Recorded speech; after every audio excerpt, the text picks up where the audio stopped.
All right, welcome everybody to the next episode of Tilton the Scales. I am Nathan Logan, your host. I'm with Walter Hall currently. Some people are either having too much fun on their Friday night and they'll be joining us later, or they won't, and that's okay too. But for now, it's just us. Walter, how's your week been, man? Been a good week. The sun's been shining. It's been incredibly hot up here. I've just been trucking away. You know, Yeah, another the day, heat another dome. dollar. The heat domes all across It's America. cooled down the last couple of days. I'm not built for 90 plus degrees. It was close to 100 for a stretch there. That ain't for me. I'm not about that life. That might be what you guys do down in Texas. Up here in New Hampshire, no, no. 60s, 70s. That's where I'm at. That's my happy place.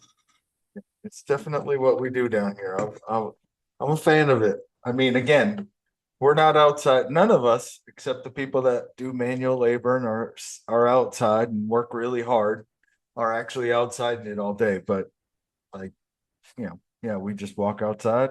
It's no big deal. Try to stay when the sun's the highest in the sky at noon during the day. We try not to be directly below it, or at least have some Mhm. shade to get into. So yeah, it's been warm, but it's been you know seasonably warm. Not we haven't been really feeling the effects of the heat dome. Like, it doesn't feel any hotter Yeah. than it is.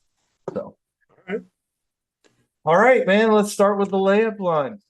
NBA finals, obviously. You know, Tyler Halliburton went down, didn't look good for Indiana.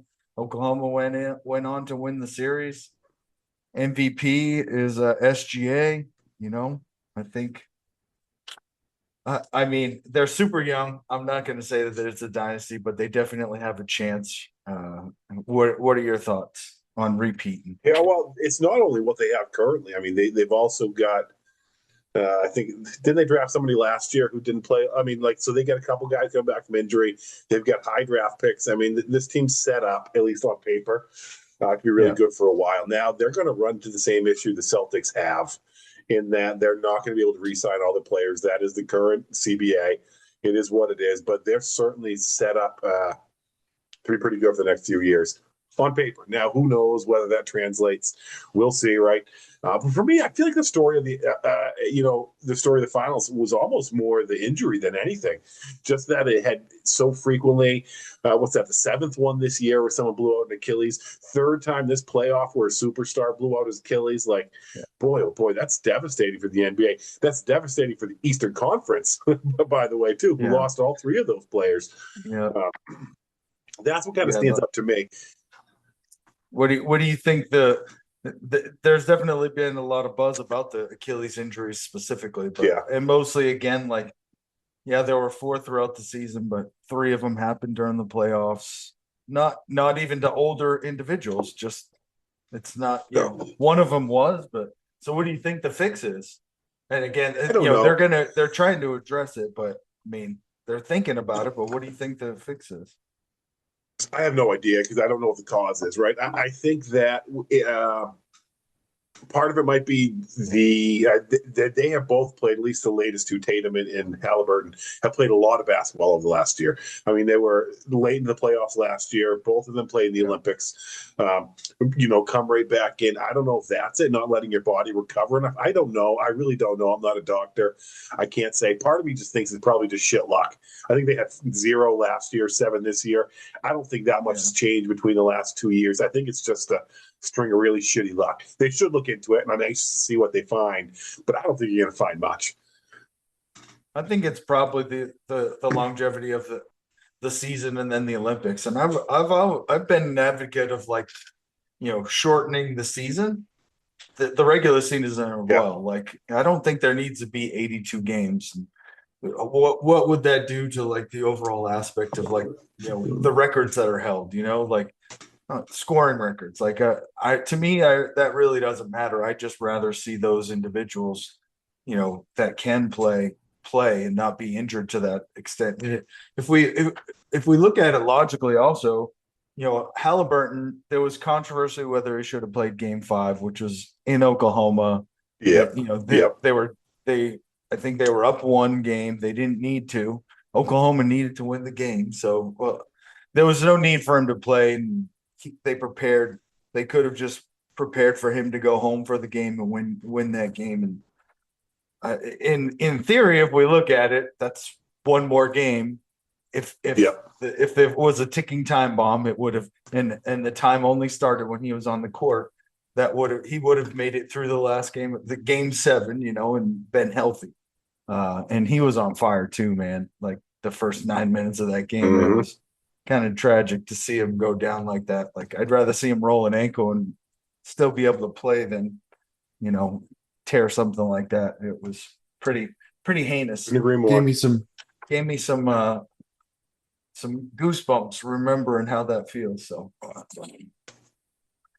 but yeah, that I do think they should shorten the season. If we look at it, NFL players are the highest paid players per game. Their game checks will always outlast everybody because they only have 17, right? I've said the same thing about baseball. Like we're paying these players a ridiculous amount of money, but we can definitely not pay them as much and reduce the number of games because now all of the arenas are owned by the owners, so they can fill it with concerts and have 20 different newer events going on besides the game itself. And I feel like for longevity purposes, I think that's the answer. And I don't know Yeah. about I don't think it matters if you change 5 game series, 7 game series, or first round is five games, whatever. But I think we could definitely reduce the number of games. Then we wouldn't be talking about resting, keeping our players rested, load management, all that stuff. So Yeah, I don't necessarily think that's the answer. I don't know. I feel like the training in the offseason might be what we need to look at a little bit more. Maybe we're requiring too much or they're going too hard, not giving the body enough time to recover. The season's been 82 games for a long time. Why is this just happening now? yeah, I don't necessarily know the answer. And this is with all the load management that they're doing. I don't know. I really just think it's probably more likely that it's just a string of really shitty luck. I don't know. Again, I'm not a doctor. I'm anxious to see what these studies do. Did you see the AI meme they did? Of they said they were going to use AI to analyze his injuries to see kind of some commonalities, and someone did an AI of Allen Iverson holding a holding an X-ray, kind of looking at someone's ankle.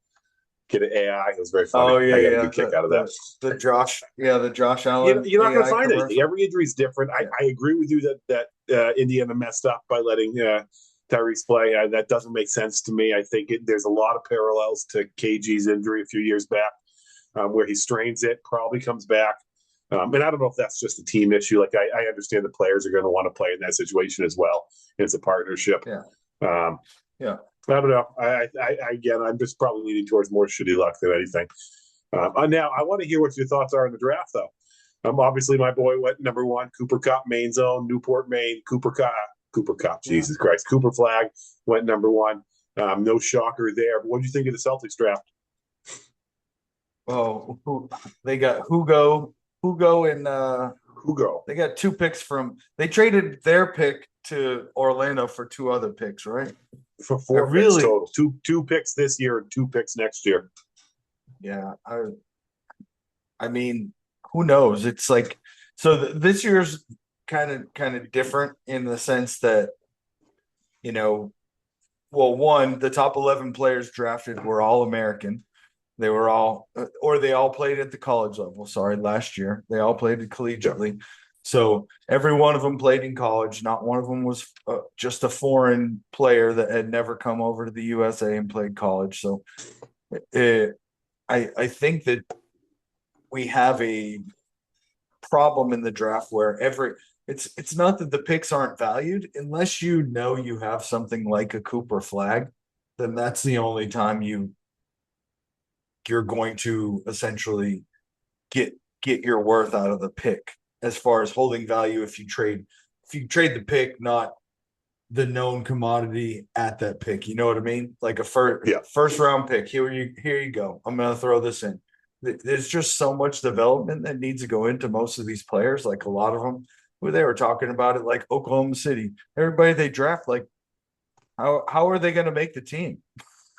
Like I mean, Yeah. in the NBA DL is a real thing. And, the NBA G League is a real thing as well. But it's like none of these players are polished. Or you're drafting off of potential only.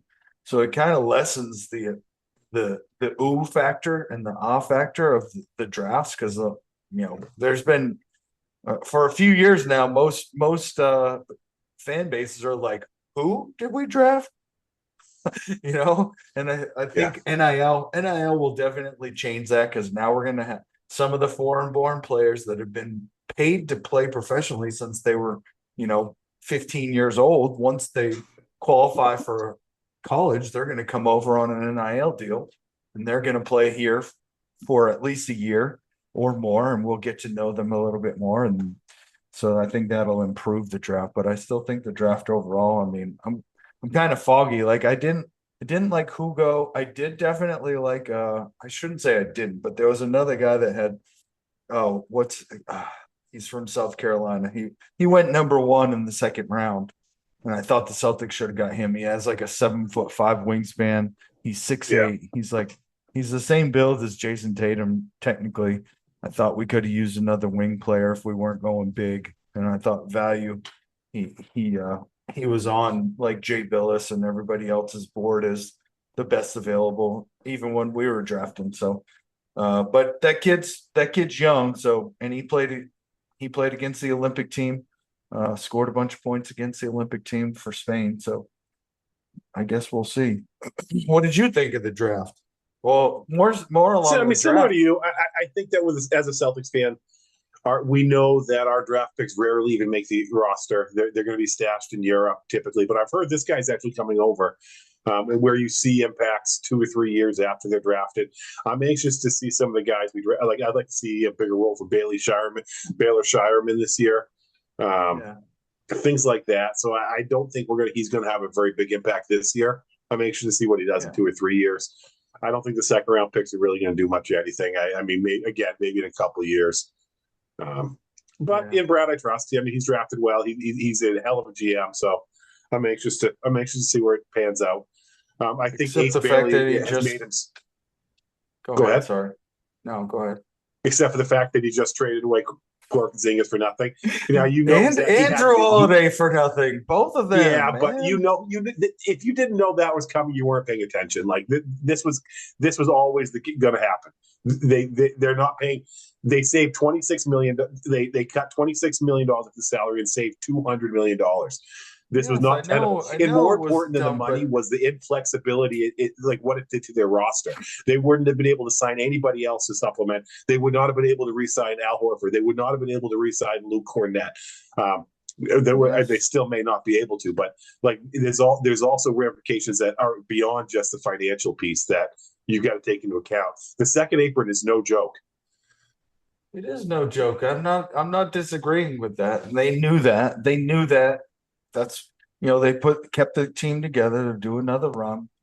But Mm-hmm. I just I don't get the fact that you trade commodities away for nothing. Like they don't even other than the draft picks, and even the draft picks, they're not first round picks. So I mean, again, we're hoping. But what Yeah, and they just took on expiring contracts, but why not try and find somebody in their developmental stages on their rosters because that you want. nobody's going to take on Porzingis after the year he had last year with his current salary.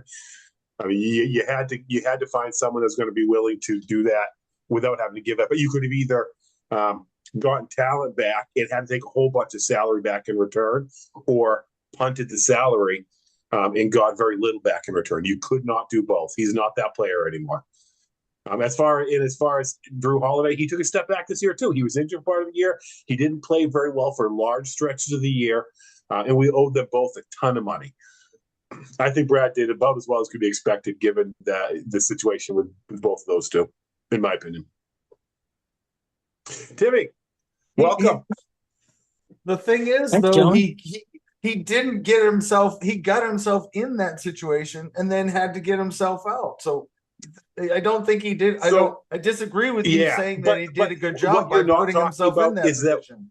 we just lost our first team All NBA player for the year, right? So why would you Yeah. continue to be at the second apron, missing your best player, not going to be as effective this year after having lost last year? Like Well, that's then the other factor that why not trade Jalen Brown? Because he's not the best player on the team, get the and fuck he out of here. and Are you he even a is Celtics fan? Get he the is the fuck highest paid. out of here, man. You're Like telling me the different he's better than stratosphere. Jalen Brown. He's better than Jalen Brown. Or he's better Who? than Jason Tatum. Jalen Brown No. is better Yeah, he than will be next year. He certainly will be next year. But more importantly than that, are you trying to Wally. tell Don't me play it like that that. Drew Don't play it like Holiday? that. Because I'm Are you telling you trying to that tell me that Drew Holiday and Kristaps Porzingis are better players than Jalen Brown?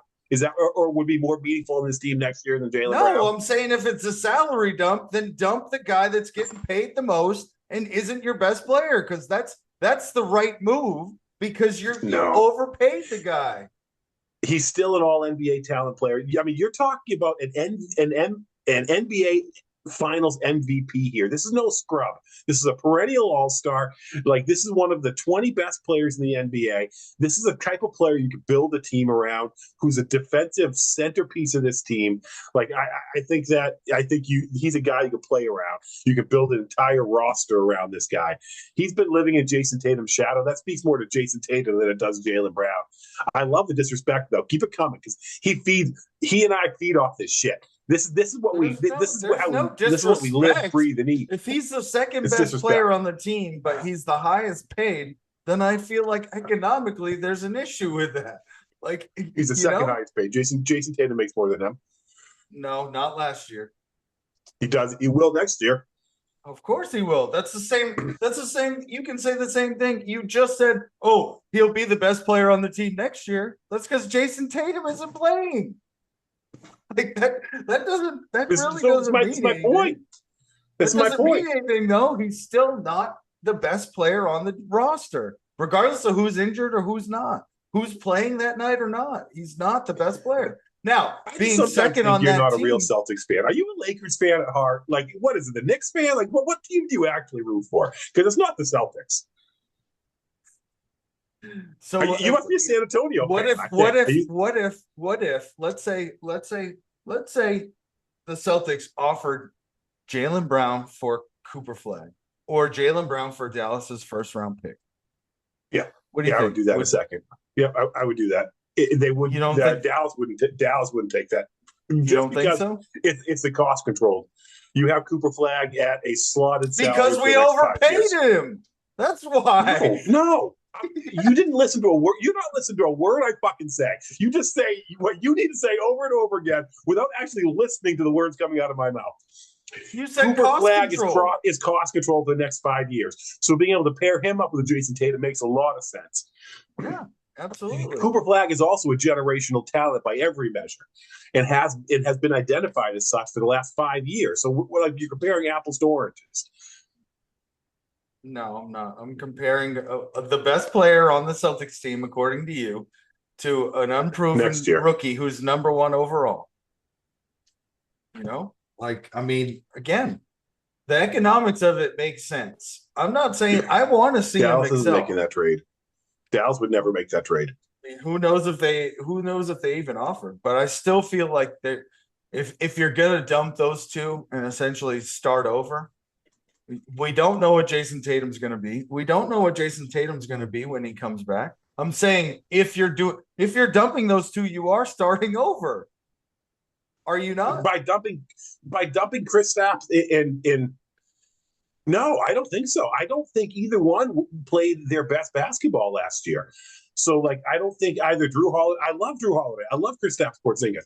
They were injured for large portions of the year. They were not nearly as effective last year as they were the year before, and they're both in their mid-30s. So like, no additions to the roster. That's important context. Jalen Brown is in his 20s, his mid-20s. No additions They're to the both roster. in their early to mid-30s. Subtraction is Jason Tatum. So what does the team look like now? We dumped two of our I think starting five. we still have two all-star caliber players in Derek White and Jaylen Brown. Yeah, We're not going to be as good as we are last year. Last year we were front runner. We'll be a playoff team, I think. I don't think we got to figure out the center position. There's certainly some big holes in the roster still, but we still have two all-stars to build around. Better than most. There's a lot of teams that would wish they'd have a team with those two players on. Decimated, and we're probably the only team that has that injury that is going to make the playoffs. I don't think Indiana will make the playoffs next year, but that remains to be seen. We'll see. Timmy, welcome. Thanks, man. I enjoyed listening to your conversation. Yeah. We have so on this timer we've got like 4 minutes. And I think that Zoom will kick us off. But I have to jump back on. I think we can just use the same link. Yeah. So okay. But we're doing that now. We want to initiate that now. Well, it's probably better that we do that now instead of mid topic or mid conversation, so we can. I think we can let the timer die, hop back on, and then you can launch into your Chinese food conversation. What? That's what we were talking about? Chinese food? That's what there was part of the list, wasn't it? You said China, mining on the moon, Chinese food. You take Chinese my humor as a literal. What? I've got a top 10 list of all the best Chinese foods. What the hell? I did my research here. That's good. I want to know your top 10. I just want to know your top 2. I don't eat Chinese food. Top 2. I thought you did. You just didn't like certain No, I've never eaten Chinese food. Is that because is that a cultural appropriation thing for you, or? That's exactly right. Yeah, that's why I don't have dreads as well. You guys so if we jump back off, we'll jump. No, I want to hear the joke first. Yeah, I made this joke up. Uh-oh. What do you call it when a white guy has cornrows? Agricultural appropriation. Agricultural appropriation. All right. What about here's your dad joke. Slightly offensive. Well, I have one that's offensive as well. Or actually, I'm not going to use that. Yeah, I'll use that one. How do you spot a blind man in a nudist colony? Feel your way around? No. What? It's not hard.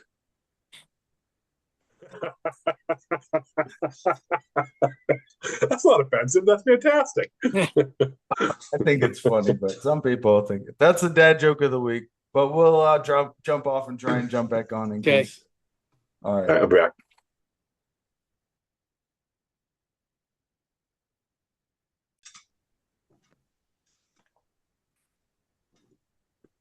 Was there anything else that you wanted to talk about, Wally, on the layup line? Any quick thoughts? No, nothing about the NBA or the Celtics. I can't put up with your bullshit any longer. It gets my blood pressure too high. It's not good for me. I can't do it.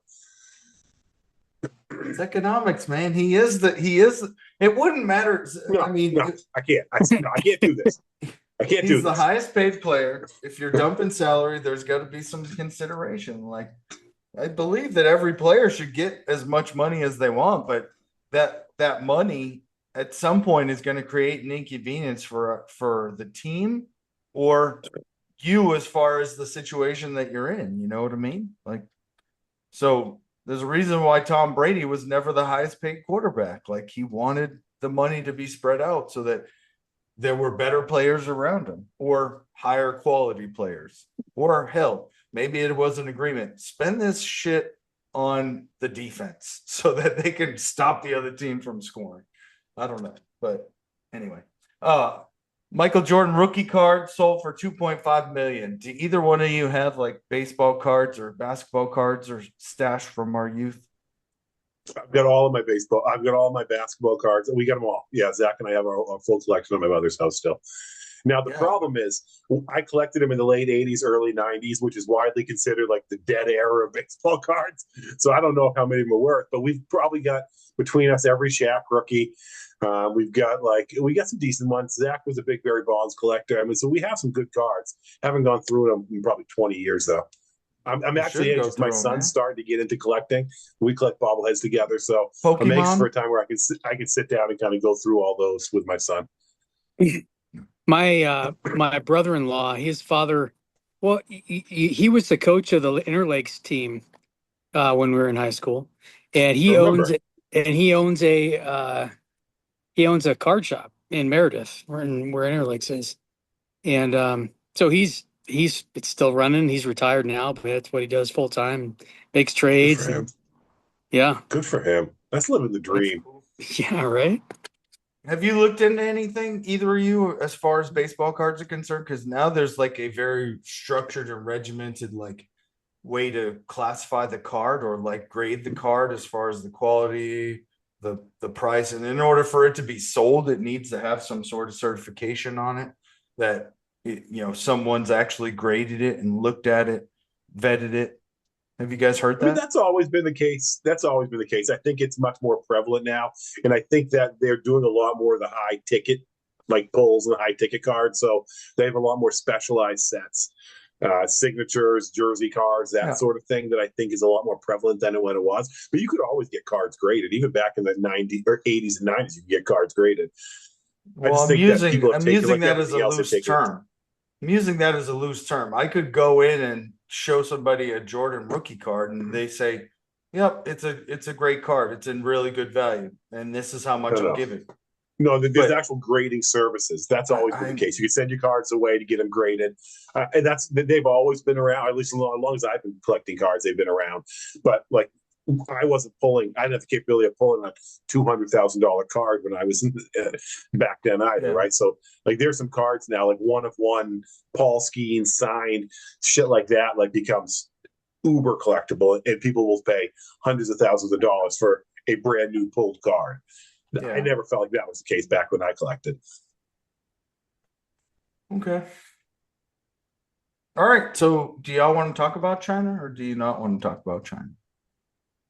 I could talk about China. I What do don't you Yeah, know want that I to I can talk talk have about a whole China. about? lot to say, but I mean, also, I don't know if there's anything else to say about the Bunker Busters, but that happened since it was Saturday, right? It was a week ago tomorrow. The what? Yeah, The Bunker Busters. Oh yeah, the bombing yeah, of Iran. yeah. We did. Weren't you on? We did talk about it We loosely. talked about, but this was before it happened. Mhm. Yeah. Yeah. So Oh yeah. So yeah, my opinion still stays the same. I think it's going to draw a lot more attention. Countries that weren't originally going to get involved are going to pick sides and get involved. Now that we're dropping munitions with our own stuff, I don't know what our involvement will be from this point forward, but I think it's funny. I still follow some feeds on Facebook for overseas, and there people are complaining because the DFACs are closed and because the what are of what's closed? What's going that? on the dining facilities because apparently well it's all of the Facebook feeds that I follow are they're all in Qatar, Let's see. UAE area, so Right. they've been taking incoming on more than one occasion, so they they don't let people gather in mass gatherings in certain areas, so Yeah. and at certain times. So I think they should just leave the DFAC open 24/7 and there can only be like every unit has a certain time to go through. But Yeah.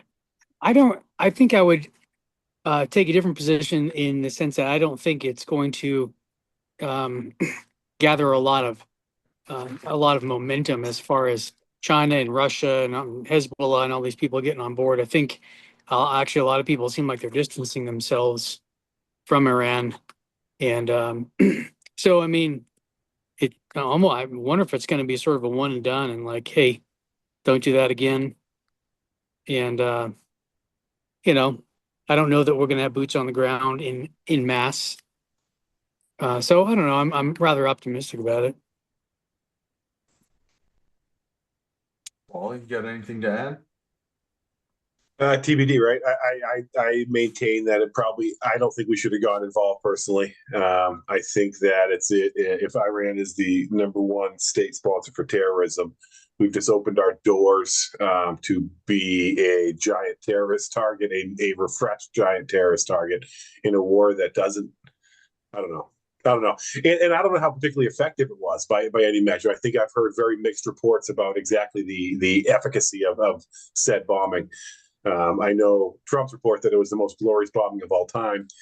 You'll have to forgive me We did it better if than I don't anyone trust else. if I don't pull my full trust in Trump and Pete Hegseth. But we'll see. I guess we'll see. Did you guys see Top Gun Maverick? Yeah, Yes, I did see kind of Top funny Gun how Maverick. prophetic it was, huh? Yeah, apparently they didn't need a B-2 bomber. They just needed some F-16s piloted by Maverick and Goose or Rooster, right? Yeah. At least that's how they There's a did. real chance they just stole the story from Top Gun and just Right? made that their narrative. This is the kind of intellect we're dealing with here. You know it's going to be popular. I mean, how many billions did it make worldwide? Yeah, Yeah. that was last year. They won't remember it. That's actually a funny idea. You just spin all of your political stories based off of popular movies. Huh? Yeah. Not a bad idea, Wally. All right. So Listen, go ahead. Go ahead. if ever a presidency was going to do it, you know what? I think the current one might be the front runner. What else do you think will happen, Wally? According to the movie, the box office. I think both Hegseth. I don't have a lot of respect for Hegseth. I'm not going to lie. I don't. I feel like they kind of paint themselves as a very Tom Cruise-esque hero of their own adventures. I don't like. I don't know. I don't know. I don't remember if the end. I think the movie ended with there. They'll walk off, kiss the pretty girl, go see their dying friend, Goose. Not Goose. Who was Iceman? Iceman, Yeah, yeah. sorry, Iceman. Yeah. Well, the How funny dare thing you is, it forget seemed like that. the difference in aerial capacity between Iran and Israel was kind of swapped because Iran's Air Force had these Tomcats, these old Tomcats, like you saw Tom Cruise flew in the end, and then Israel had like fifth gen fighters, and that was kind of funny. Yeah. All right, so China.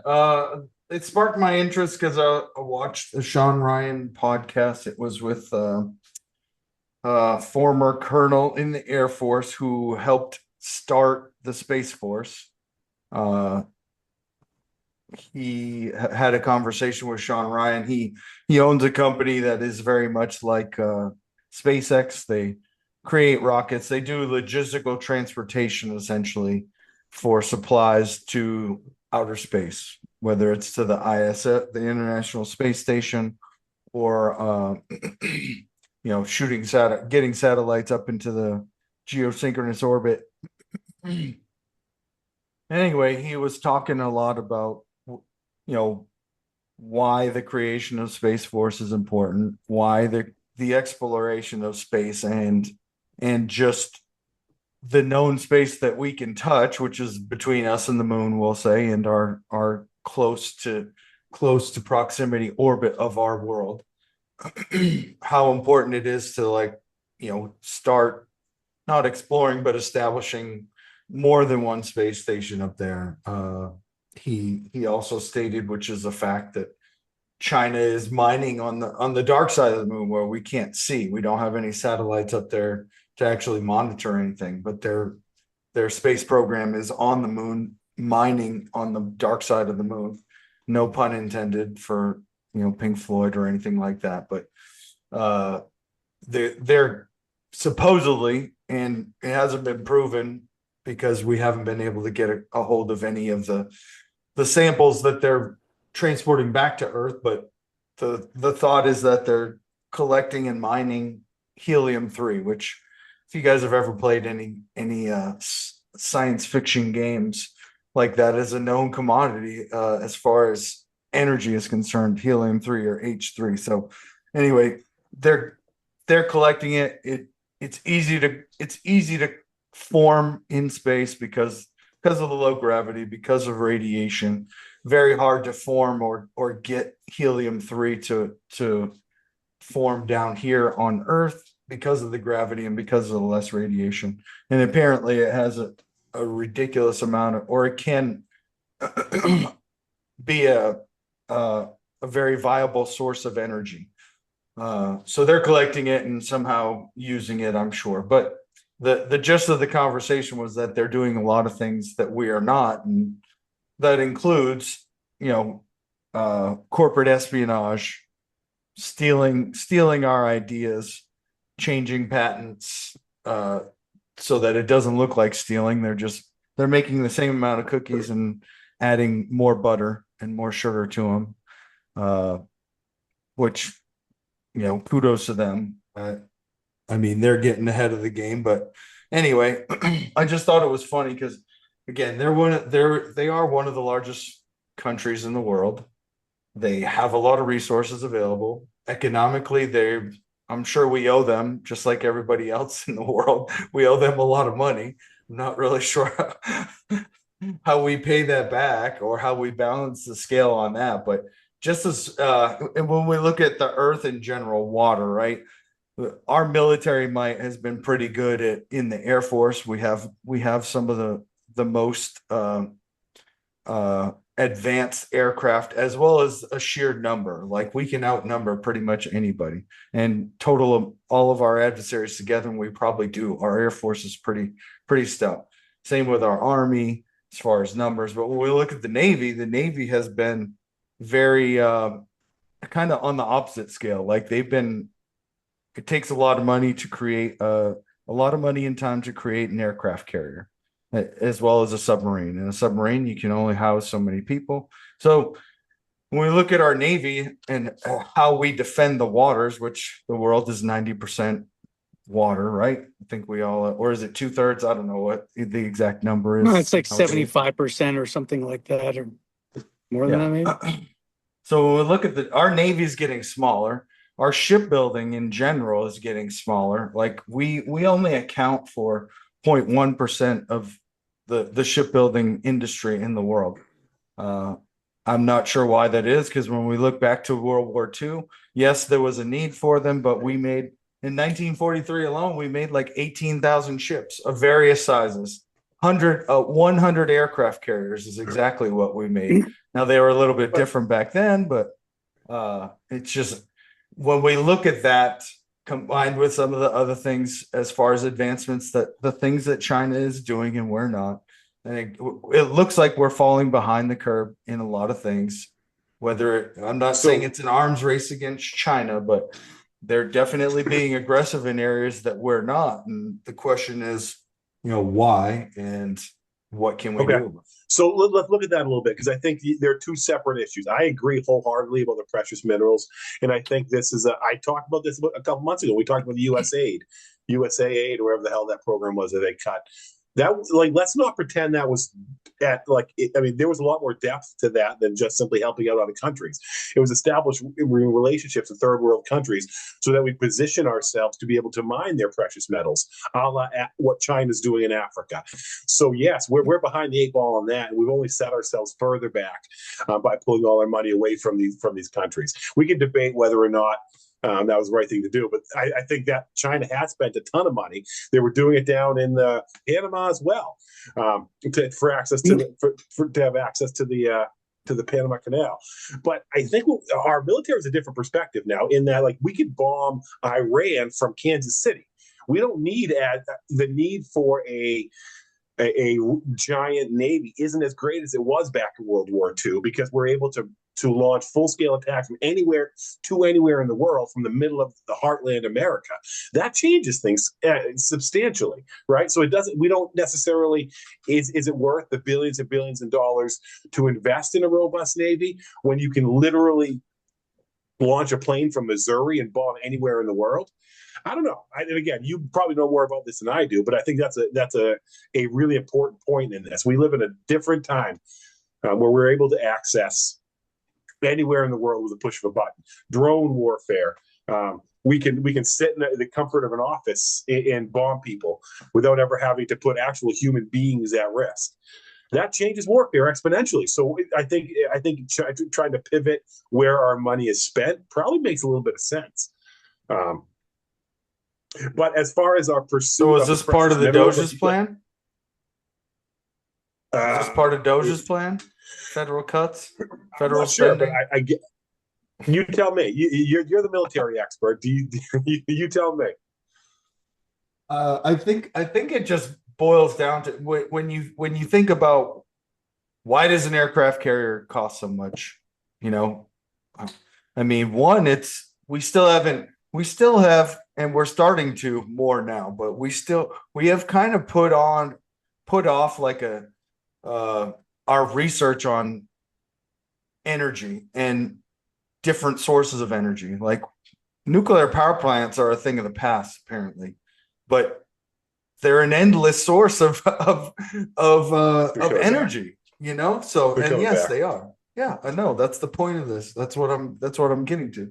That's coming back, not just due to this administration, but it's something that should probably happen, but also research into other ways to create renewable slash energy that is like, again, I'll use Tony Stark's arc generator, or arc, what is it? Reactor.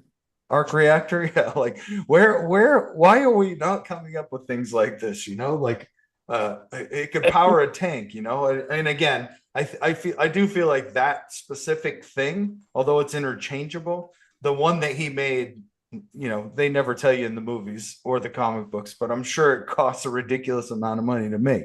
So, and that's Yeah. the reason why. But uh again, when it comes to renewable energy and how we're trying to uh, figure out a way to do that. And again, in this podcast, he talks about, and I'm gonna find his name in a minute, but energy, like our energy grid is very inefficient. I think we all know that, but it's not just because like it's an older grid, the equipment's old. Literally, the energy that, let's say, a hydroelectric dam. The water flows through it, spins the turbine, creates energy. The energy that goes from that, whatever that storage device is, to the the the infrastructure, literally only if 100% of it is transitioned, only 20% of it is used because it's burnt off in the transmission lines to get it to where it can be used. So it's our grid in general is very ineffective because we see it all the time. I mean, I have huge transition lines not less than a mile from my house. I can walk underneath them and hear the sound of the electricity flowing through them, and I can see the heat coming off of it. Heat's part of the transition of electricity. If there's heat coming off, then it's dissipating energy, so it's losing energy. So our transmission lines in general are losing energy. So more efficient way, like there is a way to transfer energy, power, electricity via radio waves. And he talks about you could have solar panels out in outer space around the world, and those solar panels are essentially soak up a ridiculous amount of sun because there's no ozone layer to stop the radiation and to stop the heat source, right?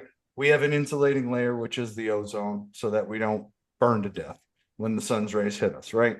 So anyway, that energy source can be sent down in a radio wave to something like, in the same effect that you receive your satellite signal for watching TV, or back in the old days you used to. Nowadays it's a point to point as far as a geographical, instead of a geosynchronous transmission over the entire United States or over a certain region. You know what I mean? So anyway, he talked about that, and I just thought that was interesting because again, we should be trying to find new ways to create energy, better ways to store it, better ways to transmit it to be used, more efficient ways. So, are you familiar with Peter Zion? I think I mentioned him before. His last name is Zeihan. Yeah, I remember you mentioning. Yeah, really interesting guy. Good. His website is Zion on Geopolitics, and it really. I think when I first heard about him several years back, I kind of went on a deep dive, fell into the rabbit hole, just watching all of his videos. And the one thing that he brought up that was particularly surprising to me really went against what all that I sort of presume to know about China. That being, they're on the rise. They are a a global force to be reckoned with over the next, half century. Um, on the contrary, though, what he says is, the question is, will China be a meaningful country in more than a decade? And the reason for that is the demographic decline they're experiencing, which is the most rapid demographic decline in recorded history. And you think uh, what all that goes into what happens when your demographics plummet, you just don't have that economic base to that. Think of it like a star. Your economic base is the the explosive force pushing out versus the gravity of just sort of the entropy, economic entropy, and yeah, moving forward through time. And when you don't have that, you just kind of collapse. And it's really fascinating. And he has a number of videos that I sign up to get his videos, releases several a week about all kinds of stuff. So um, there's a couple of thoughts there, and one is, in no particular order, the how devastating it is when you have a dictatorial regime, someone with one guy on top who has all the power. And yeah, I know we joke about, Trump is a tyrant of sorts of, yeah, but not like Xi Jinping, not like Putin. Um, and so, but what all that does to, I mean, who wants to disagree with you when you bring them news if you can kill the messenger? And so he describes a situation where Xi Jinping is just fed basically information he wants to hear. And the in absent is the bad news or the suggestions for a different course of action. Or so I think that's really interesting. And he goes into the economics of where most of the money is of the working class. It's in real estate. And you hear of these ghost cities, right? 8-lane superhighways with no one on them. These high-rise towers are being built with no one to live in them. And because the presumption is that you're investing in this real estate, which is going to pay off in your old age, but there's no one to live in these places because of the demographic collapse. And so he paints a very bleak picture for China. So I mean that's one thing. And the second thing, he has a book called "The End of the World is Just the Beginning," and he the guy makes like 4 predictions a page, so he's bound to be right about one of them. I think one of the reasons I think one of the reasons Percentages are in his favor. I mean he knows what he's talking about. Um, he kind of became more on the main spotlight in 20 gosh, when did Putin invade? 22? Because he basically called that. He's like, by this year, Putin's going to invade, and he has all these reasons why. Um, but in that, he talks about, I think the subtitle is something about the end of globalization. And he describes how after World War II, basically the deal that USA made with the world was, hey, we will protect the trade routes with our massive navy. And in exchange, you guys just kind of like be on our side against China or against Russia. And so for a very long time, the U.S. Navy was patrolling these trade lanes, and obviously you had all the battle ships and the frigates, and I don't know all the terms. Um, but to your point, as warfare has changed and fuel is expensive, and I mean, how much does it cost to run, thousands of diesel frigates and battleships, right? Versus 5 aircraft carriers, right? Which can arguably do way more damage than a bunch of battleships. So, so his view is that the the whole nature of not only the nature of combat's changing, like Wally said, but the nature of how we just sail the seas. We no longer need these oodles of frigates and battleships and destroyers and all these things because they're costly, and you can do just as much damage with, if not more, with a aircraft carrier. But that means that these trade routes are no longer patrolled, and so he describes the end of globalization as we're no longer be able to have these, massive, this country's trading with a country around the world and so on and so forth. It's going to be much more confined to local hegemons, such as he describes 4 or 5 different ones that he thinks in the future will be those hegemons, the local hegemons. I think he describes Turkey, France. Um, I'm not familiar with the term hegemons. Can you tell me what that means? oh yeah. So hegemons, it just means leader, like local leaders, right? Like, Okay, um, yeah, the United States would be for basically the North gotcha. America. Okay, Well, I'm sorry, the Western Hemisphere.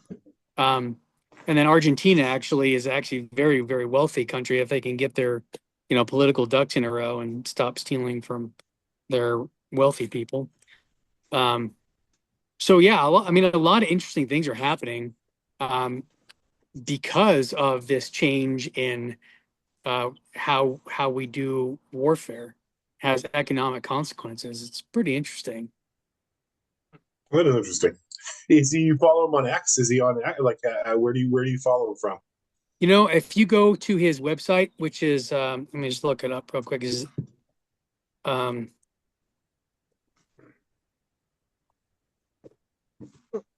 it's Zeihan.com. It's zeihan.com, and you can sign up for his newsletter. And obviously, the website's really interesting. He has like 130 different um, countries or regions. You click on him, he kind of gives you a little information about it, and um, he's got several books out. Yeah, he lives in Colorado, so he I've just saved his website. I'm going to check it out. That sounds yeah, interesting. awesome. Yeah, he's a interesting guy. Yeah, send it on the group. I will do that. Yeah, So, so warfare is definitely changing, and we know for a fact, uh, as far as our Navy's concerned, yeah, there isn't a need for us to build more aircraft carriers. The concern is that we're let me pull up the number. The concern is that in 2023 we built 8 ships for our Navy, and we retired 12 in the same year. So it's not a net plus. And again, I'm sure some of them were not needed. Some of them, Yeah. in order to overhaul them, would have cost more.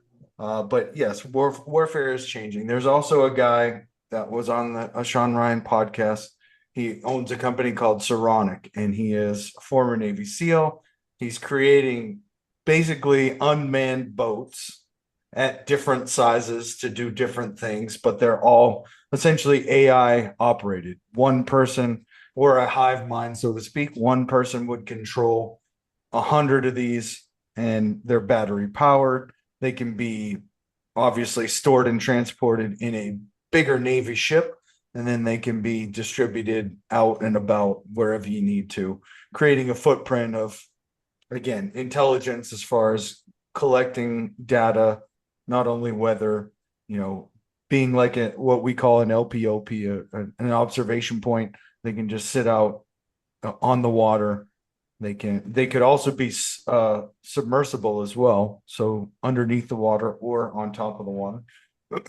But then again, he goes through the process of, you know, him trying to get a government contract with this idea, and everybody in the Navy and the military, they all are like, well, why don't we make it manned? Why don't we put one person in it? It's small enough.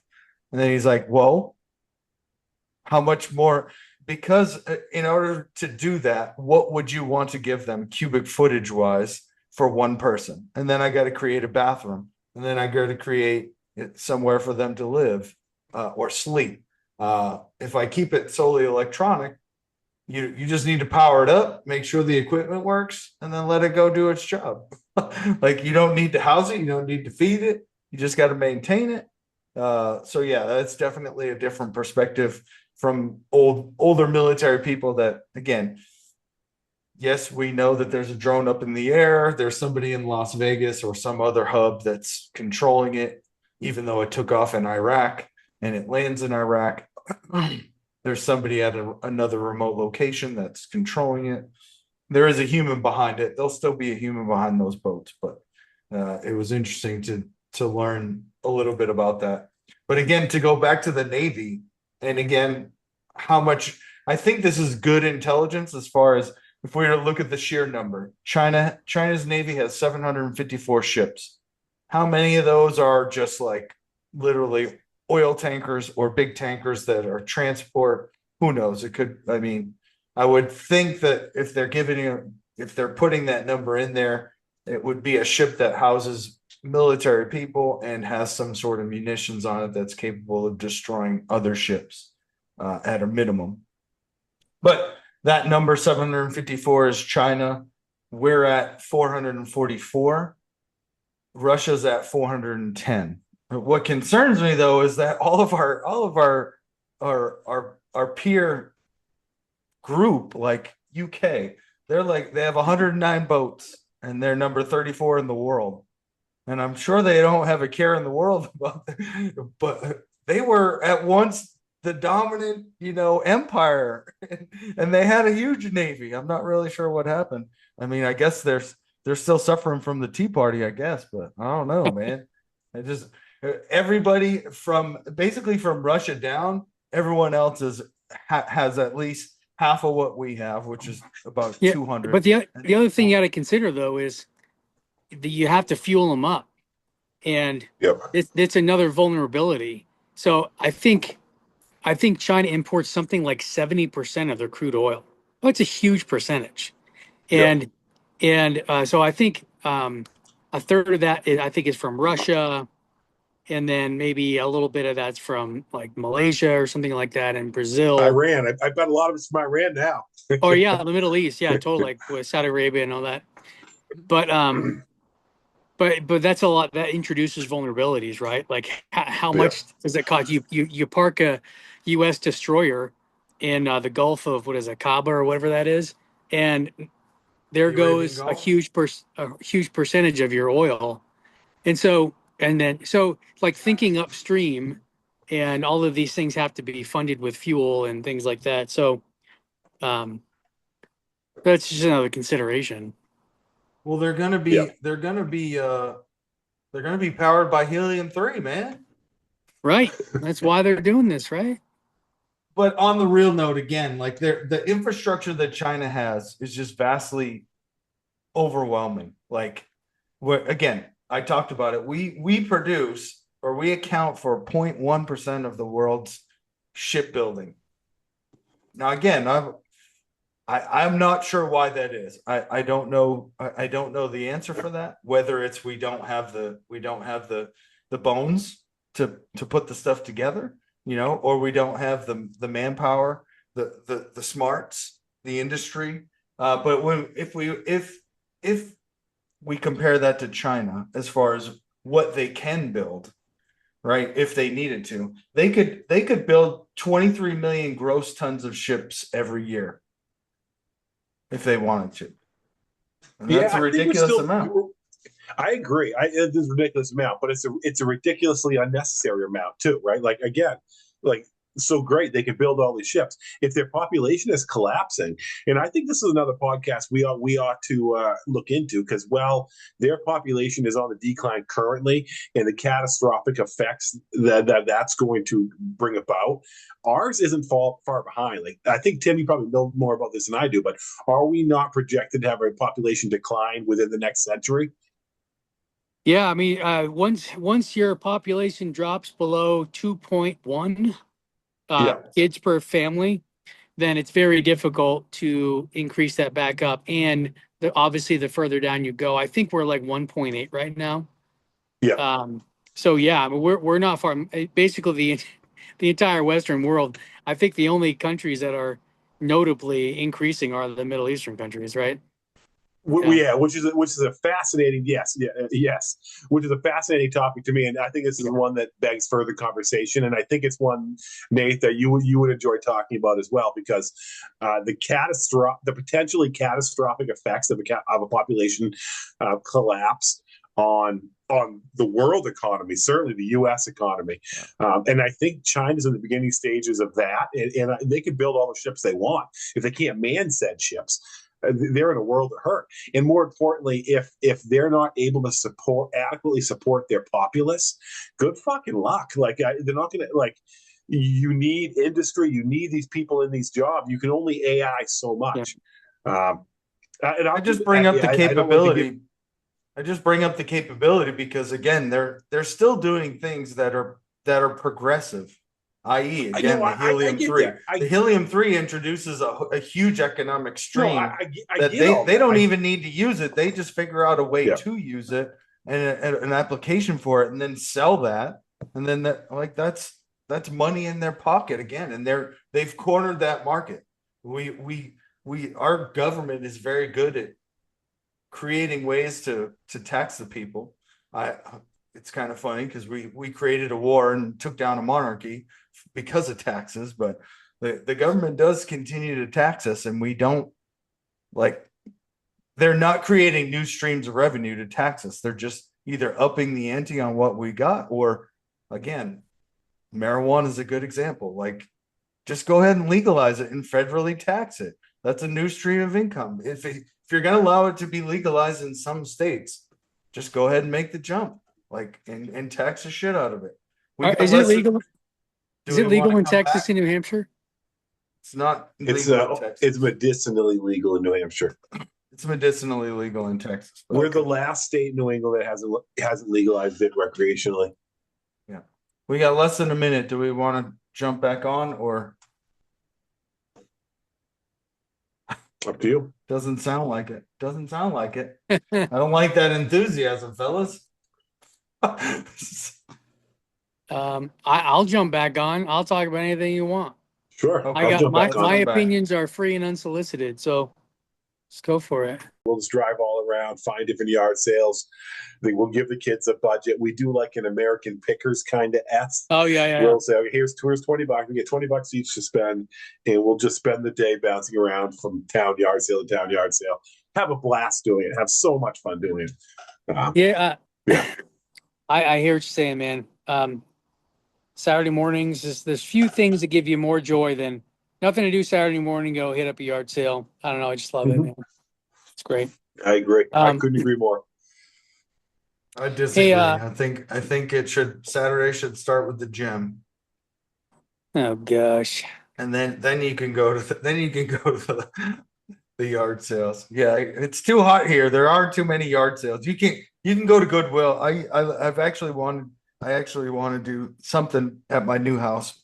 I want to go to Goodwill, get the old furniture that they have, and then refinish it, repurpose it, and then sell it or give it away or something. I don't know, but that's what I'm probably going to do. Huh? Yeah, I mean, you can find some gems there. Yeah, go to yard sales. You find better deals, or Facebook. Now, granted, 90% of what you try to buy on Facebook falls through, but you can get some good deals on Facebook Marketplace. Yeah, I will. Hey, what do you guys? I was gonna ask you guys something, unless you want to finish. No, please. I just wonder what you think about. Have you been following the mayoral candidate race in New York City? And if you have, what are your thoughts on this, gentleman? It's nothing but a cesspool of lies. And no, I don't know. Honestly, I don't even know who it is.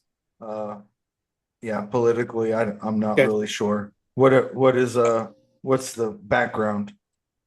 Or do Um, you have, Well, well, he's a recent. What is he? 7 years in the country? 8 years? How long has he been in America? not long. Um, from? yeah, I think it's any time and I think this is a direct reflection. This is New York's way of saying "fuck you, Donald Trump." Right? It's the pendulum trying to swing back because they view him as the extremist in one regard, and this is their reaction to that, which I think is a very dangerous, dangerous, dangerous game to play because the pendulum will ultimately swing back, and it'll only get more extreme in the other direction. Um, I think that New York has long since um, lost their marbles like, as a whole. And this is an extension of that. And again, this is coming. I'm a liberal guy. Like I make no bones about that. I think I've made that fairly clear. I consider myself left of center. Um, it's a dangerous game. It's a dangerous game to play. Is it Mom Donnie? Is that who it Yeah. is? Yeah. Yeah, Mhm.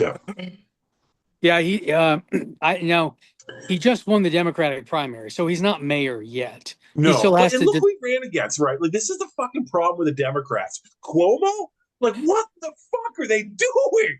Like Cuomo, the guys that was one of the most corrupt governors of all time. Like you can't find someone better than that. They're so fucking stupid. It baffles me. It seems like Sorry, I didn't mean to that's interject. well, it seems like that's a growing problem with the Democratic Party, and um, you have uh, if there's sort of a rule that you it seems like with Democrats that you always have to out progress the one to your right. So even if you have someone like Yep. trying Nancy Pelosi is considered like a reasonable Yeah. reasonable minded human being compared to some of these people, but because that's the nature of the disease is you must always consume that which is to your right, and so it does lead to this kind of thing, and then um, then you're faced with, okay, well, what do I do? Do we hype these guys who clearly have the momentum, or do we risk saying, okay, this is just a cancerous portion of the Democratic Party and we're going to align with something a bit more reasonable? And but by definition, you're going to be consumed. And so it's a really difficult position, I think. And particularly when you have someone like Mondami, who is seems like he's espousing some very openly, heavily socialistic, if not communistic, ideals as far as state-run grocery stores or maybe city-run grocery stores. Freezing rents and things like that. Yeah, I guess what the only place I would differ is that I don't feel like it's this is a Democratic issue by itself. I feel like the Republican, the MAGA portion of the Republican Party does the exact same thing to the right, and we end up with some candidates who are equally as, in my eyes, equally as disturbing. Now, I think you'll probably disagree with me when I say that, but I think Yeah. I do feel like both sides tend to do it. I do. The problem with when the Democrats do it is that their candidates are so fucking progressive, right? They're known as the progressive. They're going to push the limits. This is what they do, and theirs are so far right that it's like unbelievable. But both sides do it. Both Who would you sides do it. say? Who would you say is an equal and opposite political representation of Mondami on the right? Like who are we thinking of? Like I would say somebody like a Marjorie Taylor Greene it would be on that list. Somebody like a Lauren Brobert. I would also argue my recent uh, Pete Hegseth is a politician that I would consider that. Um, oh God, but I don't think necessarily like that's a very good parallel. Just because, again, by nature, progressives are progressive. They're going to do, they're going to keep moving that needle in that regard. Um, but Yeah. yeah, and Mandami's kind of an extremist, so like it's hard for me because I agree with you. He's like there's not really necessarily somebody who would be parallel to Mandami. I think he's in response to some of the names I just listed. Yeah. I was thinking about that earlier and I was having a hard time finding it because I would agree that there are clearly both sides have extremists, and I think even more so than in the past, you're having these extremists on the right being a bit more vocal. But I wouldn't put Hegseth in that category. I mean, I don't like Lauren Boebert. I think she's actually my representative in Colorado, isn't she? I should know this. She's from Colorado. Yeah, yeah, yeah. I think it would be someone who is a bit more, um, well, I mean, what I would define as xenophobic. Now, of course, that word is tossed around and defined by lots of different people. But I actually watched a debate, and this was a Christian debate, well, allegedly a Christian debate between a guy who I would side with, and he's is a pretty orthodox guy, compared to a guy named Corey Mahler, who runs something called the Stone Choir. They're not big, but I mean he's a straight up racist. Like black people can't be as Christian as white people can be. They can't become as good essentially as white people can be because of whatever genetic. Mhm. It's like Yeah, this yeah, guy is nuts. And so I would put someone more like that. If the yeah. embodiment of a politician in that if he was the embodiment of a politician, like that would be the extreme. And Is there uh, anybody on a national? Is he on a national stage? I'm not familiar with that name. I mean, no, I mean you hesitate to name them because you don't want to give any of these idiots Yeah, I agree. any Are more of the there time of anybody? day. Is there anybody on the national stage that you would view in that light? I mean, not for lack of trying. Um, I'd have to think about that Yeah. because I don't really know. Um, yeah. Tim, are you a Jordan Peterson fan? Okay. Here are my thoughts on Jordan Peterson. I was listening to Peterson before he was cool, before he Mm-hmm. had the whole interaction with the pronoun thing, because I was um trying to understand. Well, he has a whole class called Maps of Meaning that he recorded, and I was going through those, and then he had this whole thing with the pronoun deal. And at first, I was like, I mean, and I still do in some ways. I'm like, clearly this guy is onto Did you something. have to subscribe to his university to listen to those, or did you listen? No, just on YouTube. Yeah. Um, so I was initially very impressed with him. Now, and there are still things that I think he's very good at. My personal frustration is that he never stays on topic.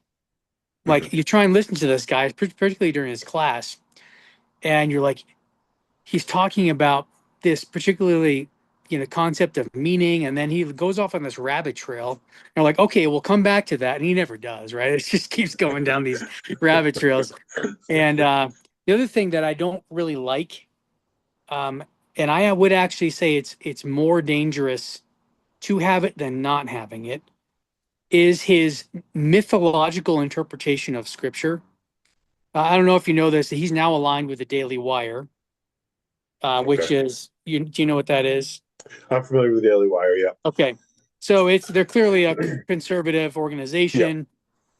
Um, he, I subscribe to the Daily Wire. I've been listening to their stuff for many years. He Some of the classes that he's had are like, the Gospels or like the Exodus and these like biblical concepts. But and he does have a panel on, but I watched an interview with him. This is a good example of sort of my thoughts on him. Is he? You ask him about the resurrection of Jesus. Did Jesus rise from the dead? And he's like, well, what do you mean by rise from the dead? I mean, conceptually, what do you mean by that? I mean, I don't even know how to answer that question. And you're like, just answer the question. You nailed Like- it. You nailed the impression. Nailed the impression. That was like, good. not everything, like, what is a taco really? I don't know, but Yeah. it is a thing. So Yeah. there's this other atheistic guy, and I actually really respect him. His name is Alex O'Connor. Really thoughtful young man, and smart as a whip. And he was interviewing Jordan Peterson, and he's familiar with how, not gamey is the wrong word, but just difficult to pin down Peterson is with things like this. Mhm. And he's like, okay, if you had a Panasonic camera with a little screen and you put it in front of the tomb on Easter morning and you were looking at it, would you see somebody come out of that tomb? And Peterson's like, I suspect yes. And then so O'Connor's like, oh, so you do believe that Jesus rose from the dead? He's like, well, I don't even know what you mean by that. Oh gosh, forget about it. So, but you understand, like, that one of the dangers is you can metaphoricalize or turn these concepts, which are historical, I believe to be historically true things that happened on this planet, and you can analogize them into meaninglessness. Like it's all just expressions of the deep consciousness throughout history, the shared consciousness, and it's like, no, that's not helpful. You're washing away truth in a sea of sort of like, spiritualization of things. And so if I could say, would I keep that about Peterson or would I toss it? I would toss it any day of the week. Fair enough. You Yeah. said it's Andrew Tate, Jordan Peterson, and Andrew Tate. Andrew Tate. Andrew What's Tate. his name? No, what was? Jordan Peterson. Jordan Peterson's his name. He's a Canadian I know. professor. Yes, he said Jordan Peterson's conversation with. No, it was Andrew Alex. something. No, It was Alex. Alex O'Connor. Yeah. Alex Alex O'Connor. O'Connor. Yeah, he's a smart guy. I mean, He's sharp as a whip. he really is. If that ain't a That's You know dad, Andrew Tate. Yeah. Yeah, Andrew Tate. Oh my gosh. I want to see Alex you fight O'Connor. Andrew Tate, Nate. I You do want to see too. me fight Andrew Tate? I would fight Andrew Tate, even though I would probably lose, but He somebody's doesn't- got to do it. Who is he? I was just looking Oh, at him. He doesn't He's look. like the definition of a douchebag. You don't man. know who Andrew Tate is? I just saw him. I don't know who Andrew he and is. Tristan Tate. They're like What? right-wing media darlings right now. They were just arrested for human trafficking. In what country were they in? Hungary, I think, or Romania. Hungary or something. They're like uber bros, like alpha male kind of esque. Dude, Like they got a harem of women. They have this university. They have these people Pimp that University. follow them. Pimp University, where they teach people to like objectify women and put them on OnlyFans and make money off them and take advantage, and they feel like they're justified in doing so. And it's this whole like alpha male bravado. I mean, They're bad dudes. They're bad dudes, and they're bad for the Republican Party.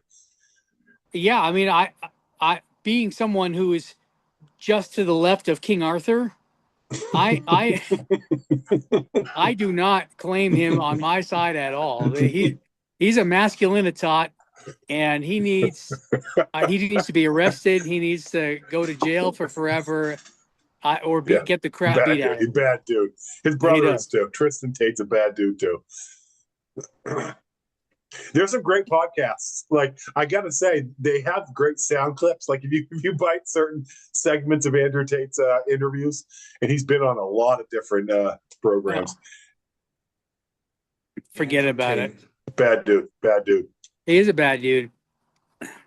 Yeah, he said the definition of a man is basically how many women you can impregnate. Yes. Like monogamy is for pussies, man. you Yeah. need to. I mean, it sounds like it sounds like Musk is really in line with that because how many kids does he have with different women, right? It's All of them. Yeah. all of them. Yeah. You gotta Isn't he sow about your to seed, impregnate you know? Stephen Miller's wife? Have you followed this? Didn't he Who's steal Stephen? one of Trump's top advisors? Like he's like his wife. Did you guys hear the story? Isn't Stephen Miller? I think it's Stephen Miller's his name. One of Isn't Trump's that the top guy on advisors. ESPN? What's that guy? Isn't that No, that's Steve. That is a black Steve guy? Miller. Yeah, he's the hockey announcer. Yeah, I think it is Steve. No, the black Steve. guy. The black Stuart guy, Scott. the announcers were anyway. Hockey I'm pretty only sure his or name's what? Stephen Miller. I'm pretty sure his name's Anyway. Stephen Miller, and I'm pretty sure Trump stole his wife. No, sorry, Elon Musk stole his wife, and she works for him now. She'll be pregnant within 6 months. I've heard this. I've heard this story, and I know where it goes. He's trying to colonize Mars, man. He's got to get some kids. He's a staunch believer gotta learn in to the terraform. impending Cloud population seed. collapse, and he's been very vocal about this. Right. I mean, he's not wrong about that. Yep, he's just doing his part. How many kids do you have, Wally? I get two Got two that he knows of. that I know of. I should have had that third, so I could be above the statistic. I could bring that He number was up. very Right, much like yeah. Andrew Tate. I'm still bringing it up. If it's 1.8, I'm bringing it up. That's true. You You were are. very much like Andrew Tate before you got married. You were just your pullout game was strong though. I wasn't that strong. It wasn't that strong, no. Should have been strong. No, that's not true. That's not true. I don't want to talk about this. I'm a married man. Listen, You are a married man. How long I you don't been wanna married for, Wally? defile you. 8 years. We just celebrated 8 years. Oh, great. So you got young. How old are your kids? Let's not get fuzzy in the math. 7 and 10. We've been together for 12 years. 12 years. We've been together for 12 years. Wow. 12 years. That's awesome. Yeah. That's awesome. I would have had more kids for sure. We right after when Hazel was like 16 months, we started traveling around the country and taking contracts, and then you just kind of lose. You're so focused on where you're moving next, but I would have liked to have more kids. Yeah, I waited late in life, right? Like, so I'm mid 40s. Like the thought of having young children right now, like my son's 7, scares me. So I think 2 is a good number, but I'm envious of guys like you who started earlier in life when you were more energetic. I don't think it would have necessarily worked for me. I don't think I would have been a very good father 20 years ago. I don't know. It is true that parenting is a young man's game, so to speak, Mhm. in a lot of ways. Mhm. I working in the ER for as long as I did, it's anecdotal, but it happens so often that it's almost a law of the universe. The older a parent is when they have kids, the more anxious they are and the fewer kids they have, which makes sense. Like you are our hopes and dreams. We are 42 and you're our first kid. And which is sort of the plot of Idiocracy. I mean, you've seen that movie, right? I have. Yeah. It's been, I think a while. one of the great cultural comments of our time. It's hilarious and true. Wally, what are your thoughts on Peterson or Nate? I think So I go mean ahead. I think a lot of the stuff he says is thought provoking for sure. I agree with some. Don't agree with a lot, but I think most of his little shorts that are motivational, like I appreciate those. I like those, but Yeah. I mean, I appreciate the fact that he's, willing to say what he thinks, not necessarily what he feels, and then also have conversations with people that oppose him. I actually like that about him.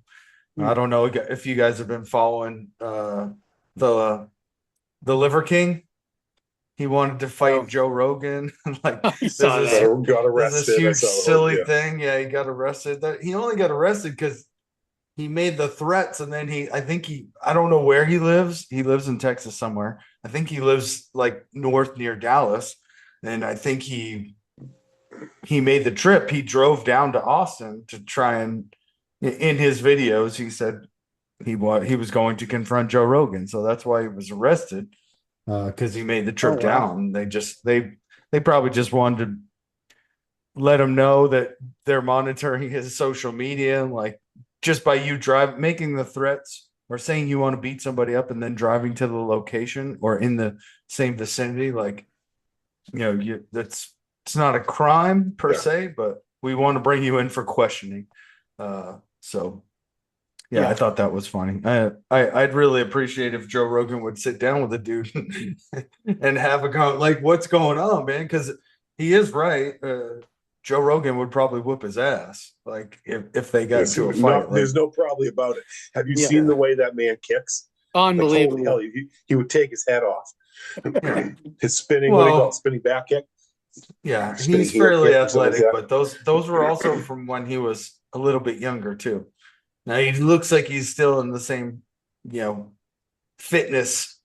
Did you see Uh, the Liver King's mugshot? He does not look well. Like between the two yeah, of no, them, he I know what I doesn't. put my money on. No, It's he not looks the Liver really King. bad. He looks no, I definitely I'm it wouldn't his kicks wouldn't matter. He knows he's a black belt Brazilian jiu-jitsu, so his Yeah, kicks wouldn't matter. He doesn't need to even use them. He can just let Liver King tackle him, go to the ground, and then he'll and break tap him both his out. Yeah. arms. Boy, what do you think about Peterson? I think that he has come around at a time where we desperately need more people willing to engage in debate, and he's willing to do it on a national stage and put himself out there at great risk to his professional career and well-being. You talk a lot about his Well struggles with said, Walter. addiction, Well said. his physical health maladies and all these issues, and I think it's a direct correlation to the fact that he has put himself on a national stage. Now he's also made himself rich, so let's not forget that. Yeah. I don't agree with everything he says. One of my best friends, my freshman year, we were paired up as roommates my freshman year in college.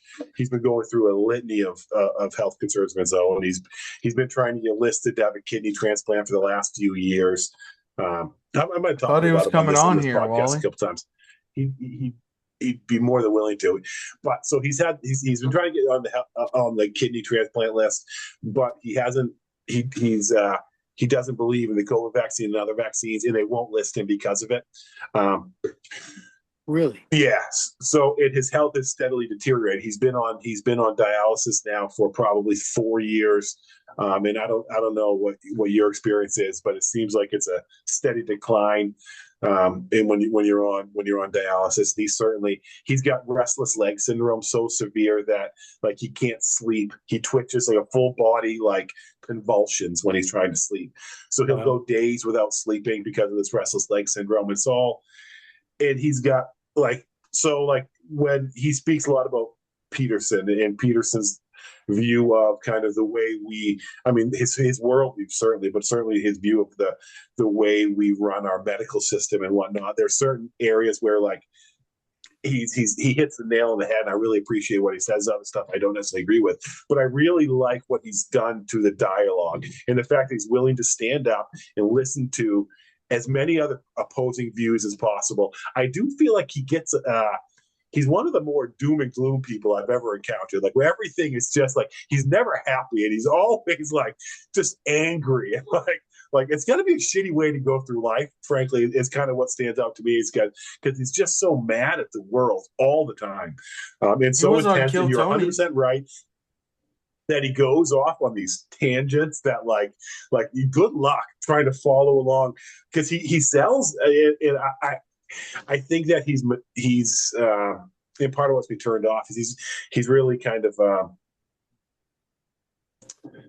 commercialized his persona, right? And that just kind of makes it like I feel like he's for sale now, and he's always trying to get people to subscribe to his university and have access to his lectures and all these other things that just doesn't necessarily sit well with me. I understand why he does it. He's certainly entitled to do so, but that's the sort of thing where it just kind of it makes me feel a little bit icky. What do you think? Clearly, he struck a chord with young men. Yes, yes. What was the deficiency, and where did that come from that he filled?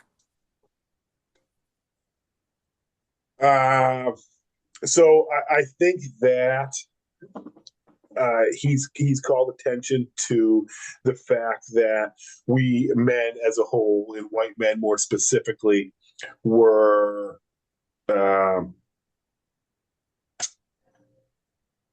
made to be the White bad privilege. guys for a long period of time for a lot of different reasons that weren't our problems to own. Like our ancestors did bad shit and we're being held accountable for it. And I think that he's kind of, and I think that in the area in the era of um, DEI and all this stuff, like there's certain people who have been victimized because of political correctness and other things that are marginalized or who have been set back professionally for one reason or another. And I think that is a huge population, a huge percentage of the population that he has a voice to. And I think that Donald Trump is part like his whole second term in his ascension to where he's at currently is another reflection of that. But I think that's big, and he's intelligent, right? Like so, it's like this whole new class of previously liberal thinkers or college bound people who have seen all this happening and aren't able to rationalize it. And you have a guy like Jordan Peterson who speaks so eloquently and so intelligently, and then they're like something about what he's saying resonates in them. Um, yeah, I think that was kind of a little bit rambling myself, but I guess Hmm. that's kind of why I I think. What do think you think? anytime an intelligent person essentially says you should be a monster and then you should learn to control it. You know, be a man, be a monster, and then learn to control it. Learn how to again use that monster to protect the ones that you love, but then Yeah, love the ones that you love and nurture the ones that you love and protect the ones that you love. They might especially fear at the a time where they're monster as saying well, but aggression is bad. Right, yeah, right. We're saying to be aggressive, to be forward as like the alpha male is a bad thing, right? And he's saying, well, no, it's not a bad thing. yeah, Yeah, I agree. yeah. I think one of the things he addresses is or the need that he meets is this rampant disease of fatherlessness that we have in America. Um, and I think that I mean, even Barack Obama identified that. I think he's speaking Yeah, particularly amongst young black men, yeah, but it's very clearly true. Is there's an epidemic of fatherlessness in America, and what do you get from your father? You know, you get the basics: changing your oil, making your bed, how to tie a tie, what it means to work hard, things like that. And you have uh, you have a generations of men who have been raised by a more feminist, increasingly feminist version of how to view the world and equality. And you're like, really, men, you're not. We can do everything that you can do, and you're not really necessary. And we'll just keep you along for sperm packets and such.